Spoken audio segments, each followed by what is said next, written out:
So this morning, I am every bit a part of the message that I'm preaching this morning, because the message here is the idea that grace sustains. And the passage of scripture that we're going to look at is really what this whole series has been about, that when we're weak, when we're destroyed, when we're put down, when we're completely overloaded, God comes alongside our weakness and provides strength. So if you are one of that group that said, oh yeah, you know what it's like to completely be exhausted, completely be overwhelmed, completely be at your limits. And when you are, we as the children of God get an opportunity to pray to God and ask him to be our strength, to be our provider, to be our provision. The other thing about Corinth is there's all these people with money. So this church is got prosperity. And so there's people that are going there and they're trying to teach. And so there's a teacher saying, hey man, let's go to Corinth. We could preach it. We can get an offering. Now, I don't know that for certain. That's not in the Bible, but it just tends to be, it's kind of what I see. And one of the things that's pretty interesting is it's very common when you go into a place to boast that you've never been before, especially if you're trying to solicit or you're trying to gain attention or you're trying to get something from other people, you want to boast. And Paul knows this, and he says, boasting is necessary. It's not profitable. Now, Paul is no stranger to the realities of this world. In fact, this is a common theme that Paul talks about. There are these things that we do in life. There are these things that we can do in life, but we need to be sure that we understand if it's profitable or not. You know, he says we can eat and drink whatever we want. You know, there's nothing off limits for us, but not everything is profitable for us. I can eat whatever I want, but unless I want to buy pants every few months, it's not profitable for me. Paul also is trying to help us understand that just because it has to be this way in the world, we need to know where we're grounded. Paul understands that who he really is working for and what he really is moving towards is that he's working for the Lord. And what profits us is to know that the Lord honors a certain type of life. And in this, what he moves to is this idea that when we are weak, God is strong.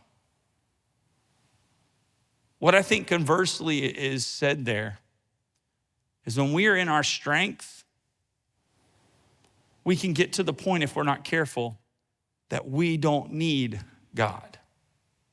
It's scary for us to live in our weaknesses. It's scary for us to live out of the unknowns. It's scary for us to turn the control over to some invisible, unknown God. It's scary for us. And so what we do is we hold on to it. And so that's what happens. Our weaknesses being held on to, our struggles, our hurts, our pains, these things that we hold on to, we kind of push them down and we just hold on to them. And then we boast about the things that we can do, so that in our boasting, our weaknesses are made small and our strengths and the things that we do are made good. We do this all the time. We do it even in ourselves. It's what we call our projection.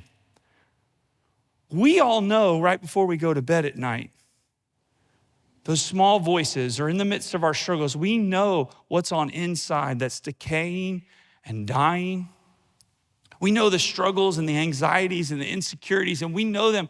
And what we do is we hold on to them and we keep them inside. And then when we get up in the morning, we look in the mirror and then we start putting on our face and getting ready to hide our weaknesses, because we're gonna go out into a world and there's gonna be a world out there that's gonna pick apart every single thing that we have. And if we're not careful, if someone sees the darkness of my disaster, if they see the darkness of my struggles, what's gonna happen is they're not gonna think I belong. They're not gonna think I need, but I want you to understand something this morning. If you've been in that way and you've struggled with that Paul seems to communicate something different about how God uses these afflictions in our life.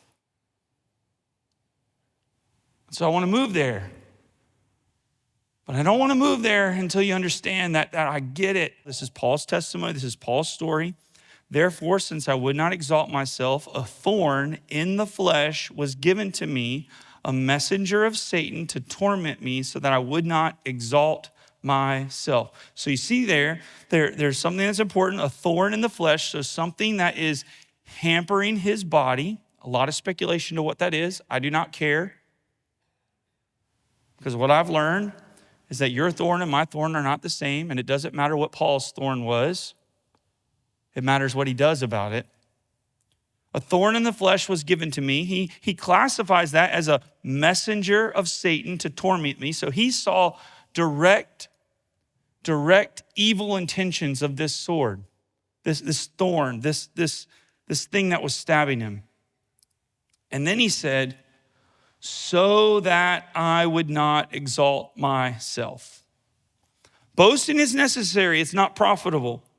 Paul, being willing to boast, receives a thorn, receives something that is hampering his physical body, hampering his nature, hampering his psychology, hampering his life.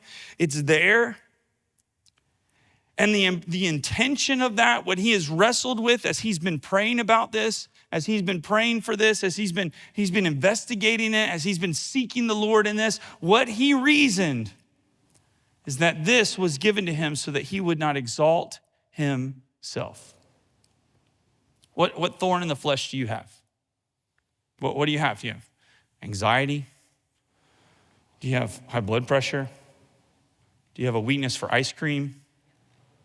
Right? What do you have? Do you have pride?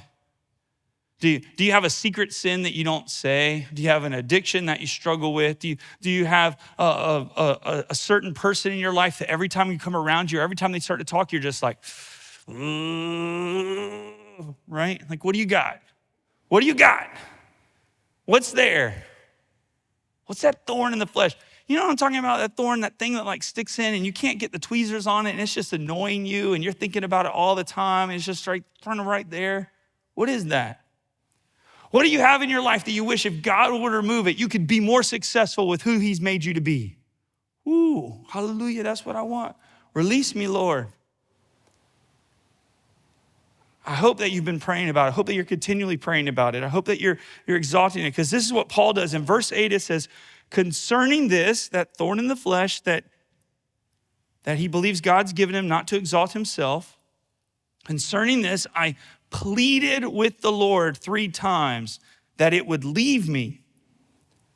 But he said to me, my grace is sufficient for you, for my power is perfect in weakness.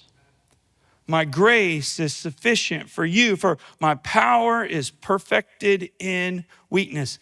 So God's power is made perfect. It's this idea, it's utilized or it's made to completion in weakness. So God's power that comes along other powerful things isn't perfected. God's greatest intentions, his ability to supply all our needs are never really realized as they were intended when we have everything we need and when we continue to tell everybody we have everything we need. Because there's no room for God to do anything. But God's power, the whole reason why he is giving it to us, the whole reason why he is providing it to us through Jesus Christ is not so that our strength can be made stronger, but so that our weaknesses could find purpose to express the glory of God, so that we could have dependence on him. So you're feeling hurt by the world.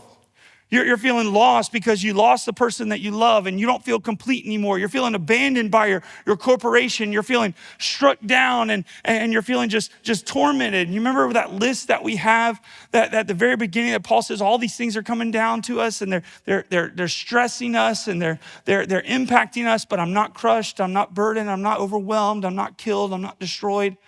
All of those things coming on us start to fill us and make us see our inadequacies. And if we internalize them, if we keep them, if we hold on to them, if we push them down, all it does is destroy us. But Paul is saying, here's what I do. I'm gonna boast in them. I'm going to make those the loudest things. I'm going to let people see because I want people to see and I want everybody to understand that I'm going to get all of my strength, all of my power, all of my life from Jesus Christ who's residing in me. This is the work of grace sustaining us. My grace is sufficient for you, for my power is perfected in weakness. This is the work of grace. When Christ, the Christ, resides in us and provides us the power and provides us the strength to move on, that is worth celebrating and boasting about. But the world's telling you to keep quiet about those things. I want to ask you, what is your weakness? What's these insults? What are these struggles? What are you really going for? What's really keeping you down? What is this thorn in the flesh? And if it is, let's take a look and let's give it over to the Lord. Let's open it up and just declare it, and let's make space for him to reign and reside. You know what that reside word is? To take up residence, to actually live, start paying rent. Some of y'all got grown children living in your house, still taking up residence. They ain't paying no rent. Get it up, okay? Come on, let's go. Jesus wants to come in and take up residence in our life. He wants to work in our hearts. He wants to do things. He wants to turn these things over to the glory of God. And I love this, so I take pleasure in them. And what is the outcome of this? What is this? For when I am weak, then I am strong. When I'm weak, then I am strong. Why can Paul say, when I am weak, then I am strong? Because he's already declared where his strength comes from. His strength is coming from God. Heaven is going to be filled with a bunch of weak people. Weak people. Heaven is going to completely be filled with people that couldn't do it on their own. They couldn't be saved on their own. They couldn't reach heaven's doorstep, all because of the work of Jesus Christ. You see, the difficulty here and how we have to finish and how we have to reside is this. If you and I continue to remain and hold fast to our strengths and our goodness and the things we can accomplish and the work that we can do with our own finances and the awesome things that we can do with what we bring to the table, guess what? God does not need it, and he doesn't need to be involved in it. But when we create a gap, and we declare our weaknesses, and we declare complete dependence on God, then in our weakness, we are made strong. Where are you weak today? Where are you weak? Maybe you've never declared it. Maybe you've never written down the struggle that you have. Maybe you've never told anybody the struggle you have. Maybe you've never even said, maybe you online who are watching, you've never ever said, I struggle with my body image. I struggle with my mindset. I struggle with my anxiety. I struggle with my finances. I struggle. You've never really declared it. You never said, I struggle with my spouse. This is hard. This is hard, man. This has been a tough 75 years. I don't know if I could do it another year. Right? You struggle. I struggle with being divorced. I struggle with being single. You know what? God, I don't know why I have this singleness. I'm hurting. I'm debilitated. I feel like I want to mate. I don't know what is going on. I want my life to be changed. Where are you struggling? Where at the heart of who you are you struggling? And have you declared that to God? Does he know? Have you pleaded? If not, that's your first step. Your first step is to identify where it is and plead with God. Second, if you get to any other answer, once you identify your weakness, once you identify you get to any other answer that takes you away from finding strength in God, it's a lie. It's a lie. Third thing, find